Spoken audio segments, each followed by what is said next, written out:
let's get started. So we only have 20 minutes today. And while I want to talk about my journey, building a new product from scratch, I will be focusing on some of the struggles, since I feel that we rarely call them out publicly. And they do make us stronger product people and enhance the culture of our companies, not to mention the customer centricity. So let's begin our story. Once upon a time, right? That's how all stories begin. I had just joined the company, and following an organizational change, I landed in an area where I did not have any domain expertise. A week in, I met my new manager, and I was very upfront about where I was coming from. She was, however, trusting and optimistic, and she decided to empower me to embark on a learning journey, to look for a fresh perspective and come up with how I can bring value to our users in the company. Figure out something new, take the greenfield approach, and think outside the existing status quo. This was super exciting. So obviously, curiosity invaded the realm. The beginning was particularly intense. There was so much information to absorb and so many sources and avenues to get it from. When I say information, I mean domain knowledge. In my case, it was very specific around the payments area. But I also mean user research that was already available out there, qualitative, quantitative data, people, some of the user experience history in the company. I used a lot of whys, why, anything, everything, yes, no, what was happening. And imposter syndrome kicked in. I think this tends to be a problem, particularly as a woman in tech.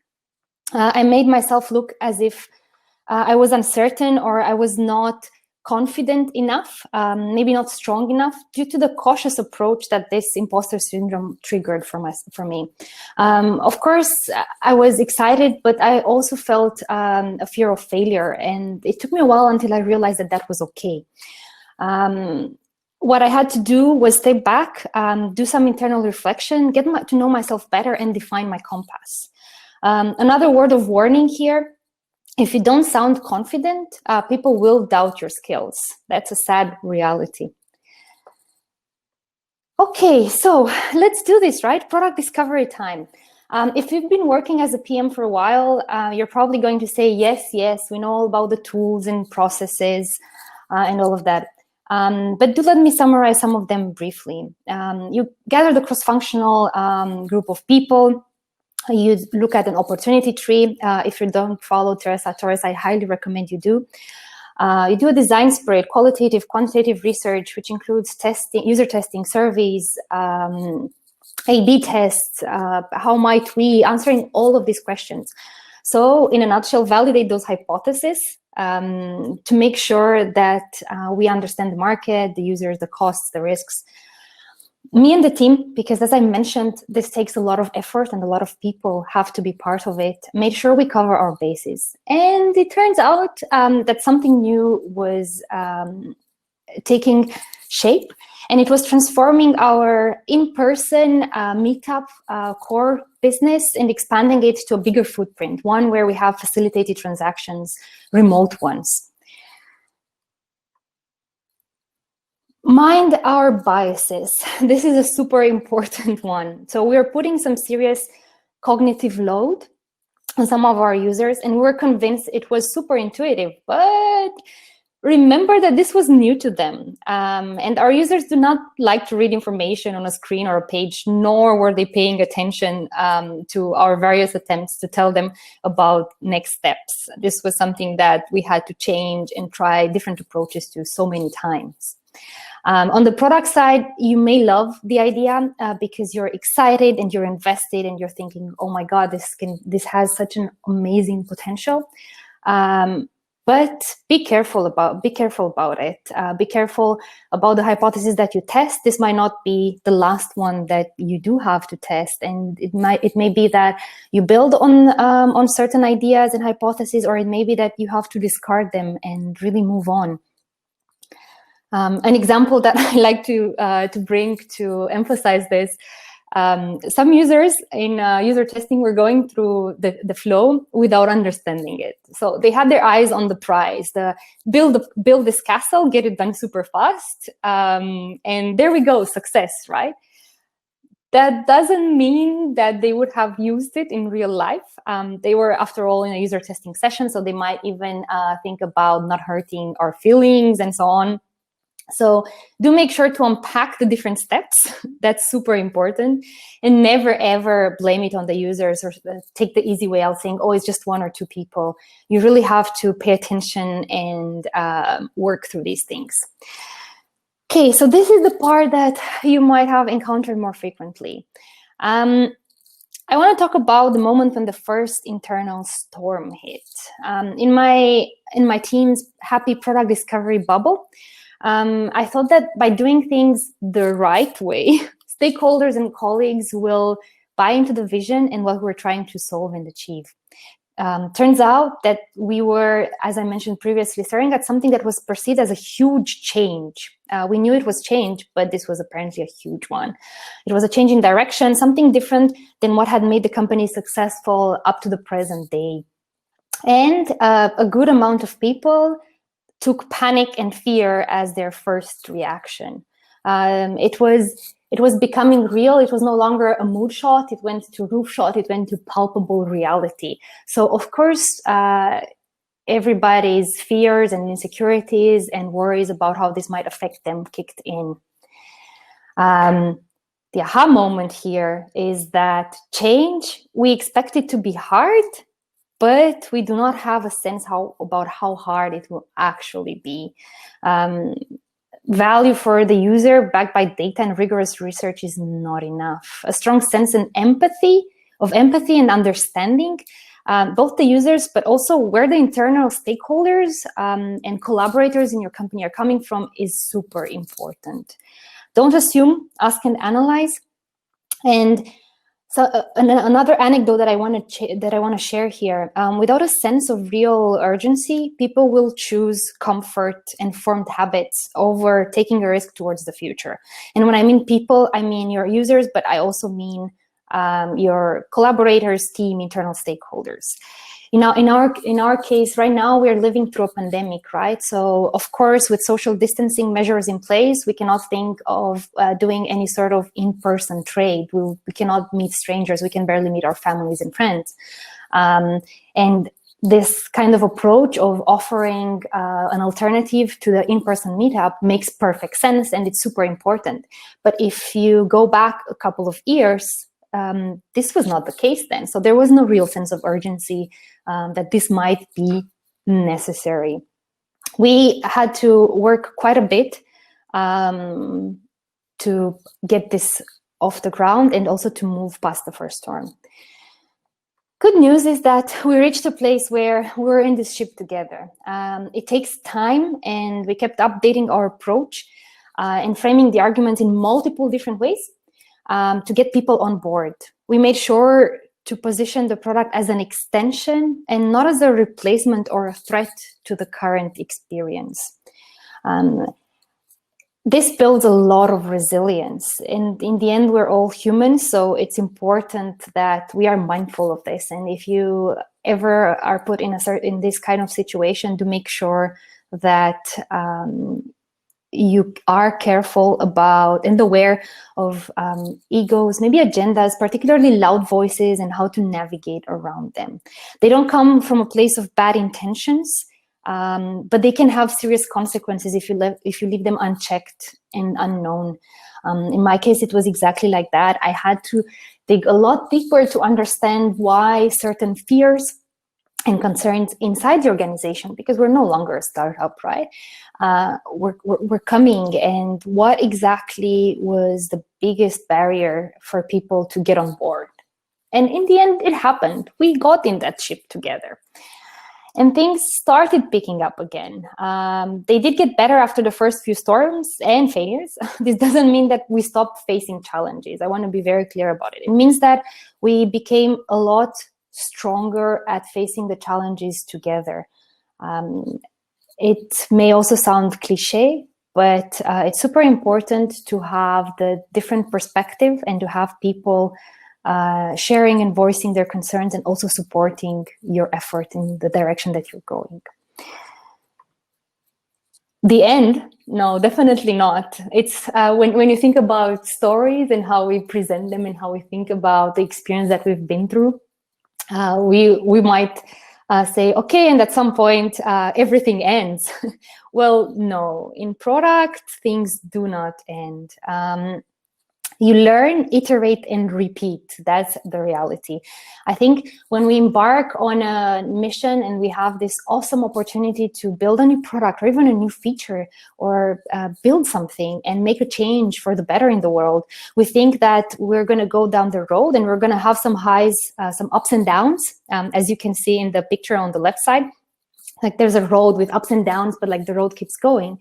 When in reality, it's a junction. You have multiple roads. They go up, down, left, right. You can take 3-5 routes to reach the same destination. So it's super important to be mindful of that and always have the comparison in your mind. It's the same thing when you learn, iterate, and repeat for your users, but then also for your stakeholders, your collaborators, your team. Always keep improving. That's something that you learn the hard way sometimes, and never think that, okay, there's just an end. Unless, of course, there are certain moments in a product lifecycle where it reaches its end. That's it. Okay. I want to summarize a few points for you to remember from this talk. The takeaway don'ts, which is don't fall in love with your ideas. Don't underestimate emotions and habits of your users and stakeholders when making big changes. I say on the B side, be exceptionally mindful of this. Don't ever let entitlement or blame creep up. What I mean by this is sometimes in organizations you can see silos popping up. This is not my problem, or it's this other department. No, it's not. If what you're building and what you're solving for the users touches different areas, different teams, and different departments, then it's part of your mission and it's part of your responsibility to take that in and to address it. You cannot just say, hey, I don't care if this adds so much operational complexity. I'm releasing my MVP, which is a very good example, a minimum viable product. And well, it will be a lot of manual work, but it will be for somebody else. No, please don't do that. That's definitely not going to set you up for success, and you're not going to get that buy-in and alignment and that motivation and purpose in your team and your organization to continue and be truly customer-centric. Okay, and the positive side of things, the takeaway do's: have strong opinions held loosely. Make sure that you allow yourself to change your mind. As much as you like a certain idea or you're very confident about it, it can change, and it will change. It will evolve as your experience and your learnings evolve. Care deeply about how your work impacts your users and everyone around you. This is not a soft skill, this is a core skill. Caring deeply about what you do is a core skill, and it's something that you cannot build, you cannot do without. You cannot have that curiosity and empathy to do product and build things first and solve problems for other people if you don't care about them. Be comfortable with getting uncomfortable. The reality is that you don't have that beautiful road with ups and downs. Sometimes you have multiple roadblocks along the way, and the path takes you in unexpected places. So recognize as early as you can that you will feel uncomfortable. You might have imposter syndrome kicking in. You will not be convinced about things, or something will make you feel queasy. This will happen. So just expect it. I think you can more easily navigate it when you expect it. Stand your ground. Motivation and purpose translate into resilience. Sometimes in certain domain areas, and depending on the company, things take time. And for you to go through the things take time, you have to be resilient, and you have to keep questioning why with empathy and respect. On the more practical, even more practical side of things, be prepared. Always have material ready for various audiences. Have an executive summary on hand, or multiple executive summaries on hand if you can. Those will help you. And also presentations or demos, or sometimes user manuals. Have all of this ready. I don't know about you, but to me it happens so frequently that somebody that I never spoke with just sends me a message on Slack and asks me about that. And it's so easy when I have something on hand to share with them, or when a super urgent meeting with your management team pops up and you have to be present and you have to be able to show the data, show an executive summary, and talking about everything related to your product. So all different types of communication, options, alternatives, risks. When they say, okay, maybe they tell you that you need to stop what you're doing and do something else, make sure you have some sort of alternatives prepared and already worked out in your mind. And remember that a smooth sea never made a skillful sailor. I think we learn so much by going through uncomfortable and tough situations, by having to deal with difficult situations, people, by having to try 10 times before finding a certain experience that works. So yeah, you're not going to jump on the ship and go from point A to point B and cross the ocean. While you're crossing the ocean, you're going to have a storm, a tornado, a vortex. Maybe you see an iceberg along the way. So yeah, embrace these things as learning opportunities, and keep your curiosity and wits about you. Okay, that is all from my side. I would talk about this for so much longer, but we do not have the time. Do reach out to me. I'm going to try and have a look at the questions here. I'm on Twitter. If you have follow-up questions for this, you can also find me on LinkedIn, but I am the person that will reply to you faster on Twitter. Thank you for coming to my talk today, and let's see if you have some questions. Okay, I'm scrolling. What are your thoughts on the pandemic affecting the tech industry? I think it will lead to a new normal. In the tech industry, also for us, it will create that sense of urgency depending on the domain you're working in. Exactly how? Well, the first example is that we're going digital with everything, even for government services. Up until now, you had to, for example, in Berlin, where I live, you had to go and pick up a certain parking permit in person and fill in a form. Well, that's no longer happening. Thanks to the pandemic, the digitalization is accelerated, so you do everything, all of that online. I think we're also going to become a lot more data privacy and security concerned, or at least I'm hoping we will, because this is another super important topic, seeing how we are reacting to the pandemic and how we're looking at different apps to help support us live with it.